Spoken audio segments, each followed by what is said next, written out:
Hello and welcome to Ramanujan mathematics classes. पिछला video में बताया गया था हर्यक वंश के बारे में। तो हर्यक वंश का शासनकाल 544 बीसी से 412 बीसी तक है। हर्यक वंश का संस्थापक बिंबिसार थे। तो बिंबिसार के बारे में बताया गया था। बिंबिसार की हत्या जो है बिंबिसार का पुत्र अजातशत्रु ने किया था। और बिंबिसार की हत्या करने के बाद अजातशत्रु हर्यक वंश का शासक बना। अजातशत्रु का पीरियड 492 बीसी से 460 बीसी तक है।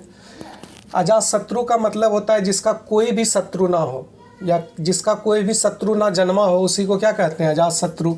देखिए इसके काल में 492 से 460 बीसी है। और इसी पीरियड के बीच में देखिए 483 बीसी में बुद्ध का मृत्यु हुआ, 468 बीसी में महावीर का मृत्यु हुआ। अगर आपसे क्वेश्चन पूछा जाएगा कि बुद्ध और महावीर की मृत्यु किसके शासनकाल में हुई, तो अजातशत्रु के शासनकाल में हुई थी। अच्छा, इसमें इम्पोर्टेंट क्या है आपका, एक कि बज्जी पर आक्रमण किया और उसको मगध साम्राज्य में मिला लिया। ठीक।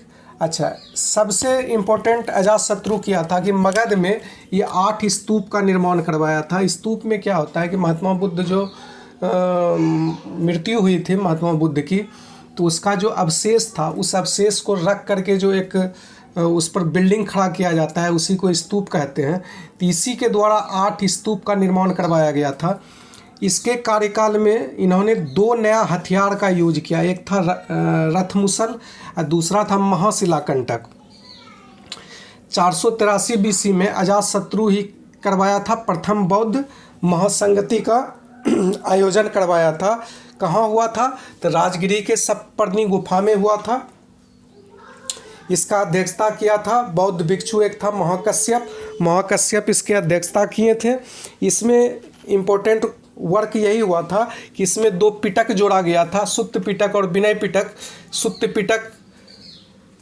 पिटक के रचयिता आपके आनंद थे, जो कि महात्मा बुद्ध के प्रिय शिष्य थे। और विनय पिटक के भी उनके प्रिय शिष्य जो दूसरा थे उपाली के द्वारा विनय पिटक को लिखा गया था। देखिए उसके बाद इम्पोर्टेंट है आपका कि अजातशत्रु काजीरा नाम की एक महिला के साथ विवाह की थी। वही कौशल नरेश प्रसेनजीत की बेटी थी। कौशल नरेश प्रसेनजीत की बहन से इसके पिता शादी किए थे और अजातशत्रु उनकी बेटी से शादी किया है। उदायीन जो थे अजातशत्रु का पुत्र था, इसी का हत्या किया। अजातशत्रु का हत्या कौन किया, उदायीन किया। तो देखिए आपका अजातशत्रु का हत्या किया उदायीन। अजातशत्रु जो है अपने पिता बिंबिसार का हत्या किए थे। तो आप यहाँ देख रहे हैं कि इसीलिए हर्यक वंश को जो है ना पित्तहंता वंश भी कहा जाता है। अब देखते हैं उदायीन के बारे में। तो उदायीन 460 बीसी से 440 बीसी तक शासनकाल किए थे। ठीक। उदायीन के द्वारा एक काफ़ी इम्पोर्टेंट वर्क हुआ था कि गंगा और सोन नदी के तट पर एक नगर बसाया था, एक शहर बसाया था, जिसका नाम था पाटलिपुत्र, या जिसको हम क्या कहते हैं, कुसुमपुरा कहते हैं। नगर बसाया, शहर बसाने के बाद इसी को उसने अपना नया राजधानी भी बनाया। तो पाटलिपुत्रा जो था, हम पहले बोले थे कि प्रथम राजधानी इसका कौन था। प्रथम राजधानी आप हर्यक वंश में देखे थे तो राजगिरी था या गिरिब्रज था। और दूसरा राजधानी यही उदायीन के द्वारा पाटलिपुत्रा को बनाया गया।